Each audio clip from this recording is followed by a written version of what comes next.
कैसे बच्चों, I hope you all are good.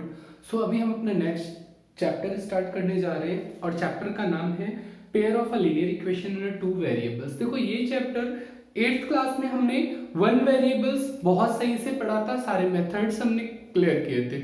9th class में एक छोटा सा इंट्रोडक्शन ही हमें दिया गया था 4th चैप्टर में हमारे, जिसमें हमें बताया गया था कि टू वेरिएबल्स होते क्या चीज है, ठीक है। बट 10th क्लास में आपको मेथड्स दिए गए हैं जिसमें आपको सॉल्व करना है क्वेश्चंस को हमें, ठीक है। तो x और y दोनों फॉर्म करना है। 8th क्लास में आप लोगों ने पढ़ा था अगर एक ही वेरिएबल है x है तो x फाइंड आउट करना होता था, y है तो y फाइंड आउट करना होता था। 9th क्लास में ग्राफिकल मेथड आपको छोटा सा दिया गया था जिसमें ग्राफ देख के आपको आंसर बताना होता था x और y दोनों। 10th क्लास में आपको पूरा का पूरा पार्ट करना पड़ेगा ग्राफिकल मेथड, देन नया मेथड भी हमें थोड़ा सा करना है सॉल्व। तो स्टार्ट करते हैं, सबसे पहले समझते हैं कि है क्या चीज। तो देखो पार्ट्स जो आपके दिए गए हैं मैंने यहाँ पे नोट कर दिया है।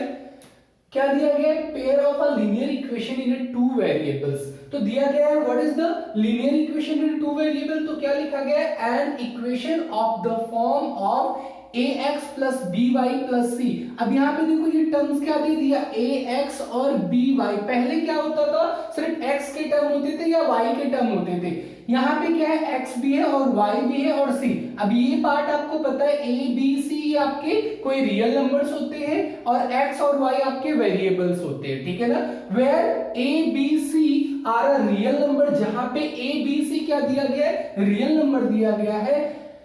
उसके अलावा क्या दिया गया, and A and B are not both zero, यानी दोनों के दोनों में से कोई भी एक जीरो नहीं होना चाहिए। अब जीरो क्यों नहीं होना चाहिए, एक चीज ध्यान से समझना आप लोग। ए एक्स प्लस में बी वाई प्लस में सी अगर दिया गया है टर्म कोई हमें एक्सप्रेशन, अगर ए जीरो हो गया तो एक्स जीरो हो गया, यानी वेरिएबल कितना बचा, सिर्फ एक ही वेरिएबल बचेगा, ठीक है। अगर बी अगर जीरो हो गया, ए आपका कोई रियल नंबर हो गया, कोई अदर नंबर है, ठीक है ना। तो अगर बी जीरो हो गया तब भी क्या हो गया, सिर्फ एक वेरिएबल का एक्स का पार्ट बचा।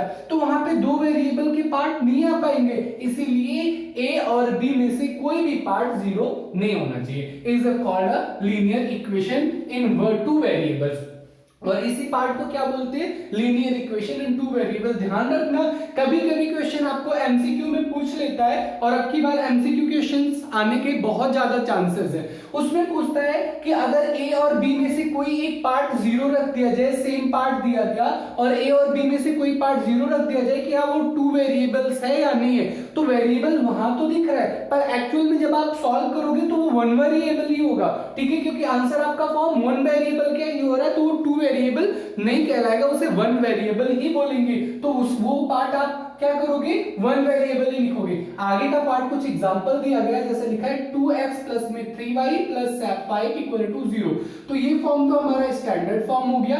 आगे क्या कह रहे हैं, इसे हम ऐसे तरीके से भी लिख सकते हैं जैसा कि हम लोगों ने 8th क्लास के कॉन्सेप्ट में किया था कि वेरिएबल्स एक साइड और कांस्टेंट सम दूसरे साइड हम क्या करते थे, ट्रांसफर कर देते थे। और वेरिएबल्स जैसे लेफ्ट हैंड साइड में रहा, बाकी कांस्टेंट सम राइट साइड में रहा, और वहां पे उसे सॉल्व करने के लिए हम क्या यूज करते थे, क्रॉस मल्टीप्लिकेशन या बेस सेम मेथड, उस पार्ट पे हम यूज करते थे।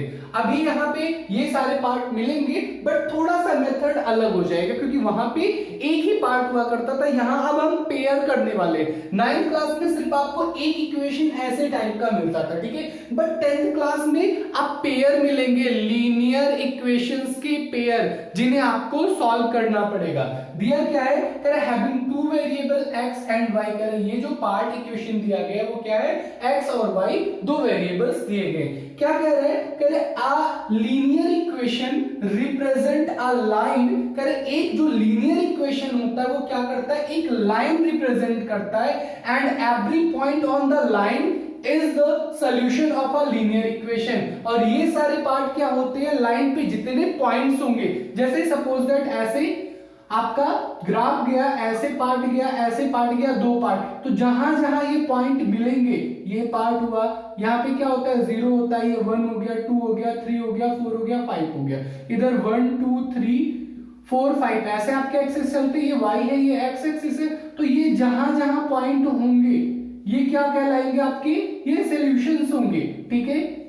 अब यहां से लाइन गई है, यहां से भी लाइन जा सकती है, व्हाटएवर, ठीक है। तो ये पार्ट दिया गया है कि वो एक्चुअली ये स्टेटमेंट क्या कह रहा है, जहां जहां पॉइंट्स होंगे वहां वहां वो लाइज करेगा और सोल्यूशन होगा। तो ये पार्ट ध्यान रखना, 9th क्लास में ये पार्ट आप लोगों ने किया था।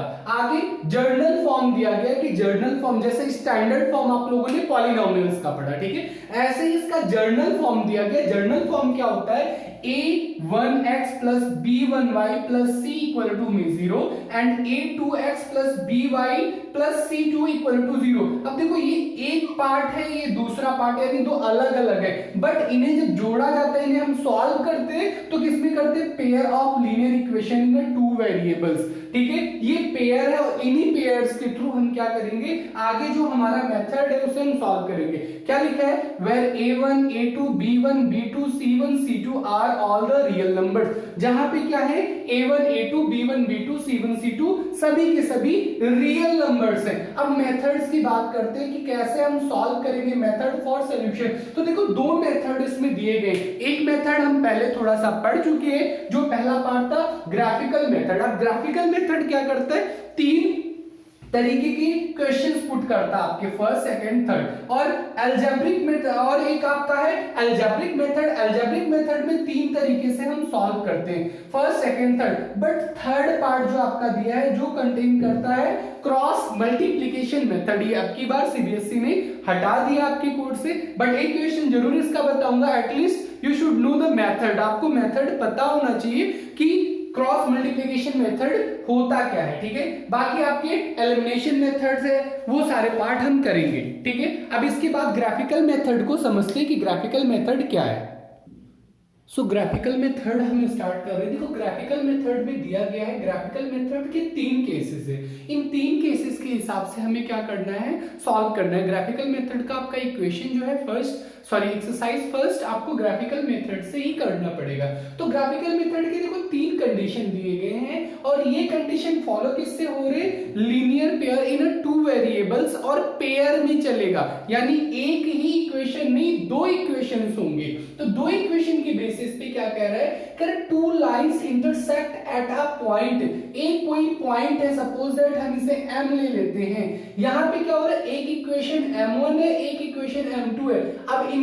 अब देखो लाइन क्यों दिया गया है, क्योंकि आपको पहले ही लिखाया गया कि जो लीनियर पेयर्स होते हैं वो एक लाइन के थ्रू रिप्रेजेंट किए जाते हैं, कहां पे, ग्राफ पे, ठीक है, यानी लीनियर पेयर हमेशा एक लाइन बनाता है। तो एक्चुअली लीनियर पेयर दिया गया है जो इक्वेशंस आपके बने, तो एक इक्वेशन हमारा m1 था जो लीनियर पेयर के थ्रू यहां से गया, और दूसरा m2 से क्रॉस कर रहे हैं, यहां m ना रखते क्योंकि mm हमने रख रखा है, k रख लेते पॉइंट, किसी k पॉइंट पे a और b नंबर है, a और b पॉइंट पे ये क्या करते हैं, काटते हैं, ठीक है। तो देन इनके सॉल्यूशन क्या निकलेंगे, क्या है, then two equation have unique solution, यानी इनके जो सॉल्यूशंस होंगे वो अलग अलग होंगे।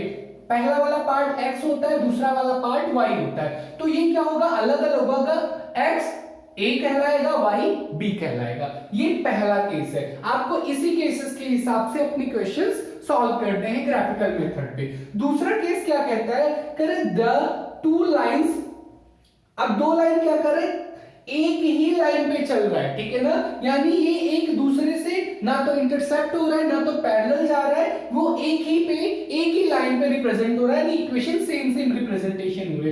Then two equation have many solutions, तो दो इक्वेशन के, इस इक्वेशन के बहुत सारे सॉल्यूशन हो सकते हैं। जैसे अगर इस पॉइंट पे हमने किया तो x और y क्या हो सकता है, x y अगर सपोज दैट यहाँ पे 5 हुआ तो 5 पॉइंट जाएगा, x और y यहां पे किया तो सेम पॉइंट, क्योंकि दोनों की दोनों लाइंस क्या हो रहे, एक ही लाइन पे रिप्रेजेंट किए गए, तो उसके क्या होंगे, मेनी सॉल्यूशंस होंगे, बहुत सारे सॉल्यूशंस हो सकते हैं। इस केस में यूनिक सॉल्यूशन होंगे जहां पे इंटरसेक्ट कर रहे हैं a और b। और देखो तीसरा पार्ट क्या है, the two lines are parallel to each other, यानी दो लाइंस क्या है, एक दूसरे के पैरेलल है, जैसे m1 m2 दो लाइन है, वो एक दूसरे के सीधे निकल जा रहे, वो कहीं एक दूसरे को इंटरसेप्ट कर ही नहीं रहे।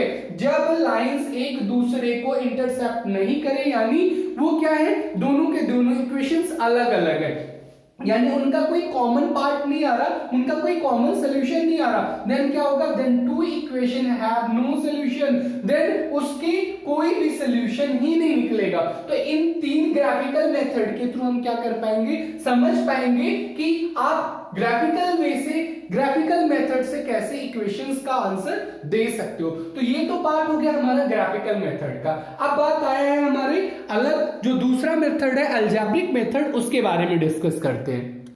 अब देखो हमारे अलजेब्रिक मेथड लिखे गए हैं। अलजेब्रिक मेथड में हमें तीन पार्ट करना है, एक सब्स्टिट्यूशन मेथड करना है, दूसरा एलिमिनेशन मेथड और तीसरा पार्ट है क्रॉस मल्टीप्लिकेशन मेथड, जो इस बार नहीं आ रहा है, सीबीएसई ने इसे कोर्स से हटा दिया है आपकी बार के लिए, मतलब आपके एग्जाम में नहीं आ रहा, कोर्स में तो है, ठीक है। तो अब पहले समझते हैं सब्स्टिट्यूशन मेथड क्या होता है। सब्स्टिट्यूशन मेथड में क्या होता है, जैसे दो इक्वेशन दिए गए, पहला इक्वेशन दूसरा, अब आपको पता है इसमें भी x होगा और y होगा, तो इसमें से क्या करेगा, एक वैल्यू x का निकालेगा और इस पार्ट में पुट कर देगा, ये क्या होता है सब्स्टिट्यूशन मेथड। एलिमिनेशन मेथड क्या करता है, इक्वेशन फर्स्ट से इक्वेशन सेकंड को लेस कर देगा, ठीक है ना, घटा देगा और उस बेसिस से क्या किया जाएगा, x और y फॉर्म किया जाएगा। और क्रॉस मल्टीप्लिकेशन में मेथड में क्या होता है, जिस तरह से आपने क्रॉस मल्टीप्लिकेशन मेथड आपने नॉर्मल नंबर्स के लिए किया था, ठीक है, सेम एज है, बस थोड़ा सा इसमें डिफरेंस है। ये पार्ट हम ज्यादा नहीं करेंगे, कुछ ही पार्ट आपको बताऊंगा, but method you should at least no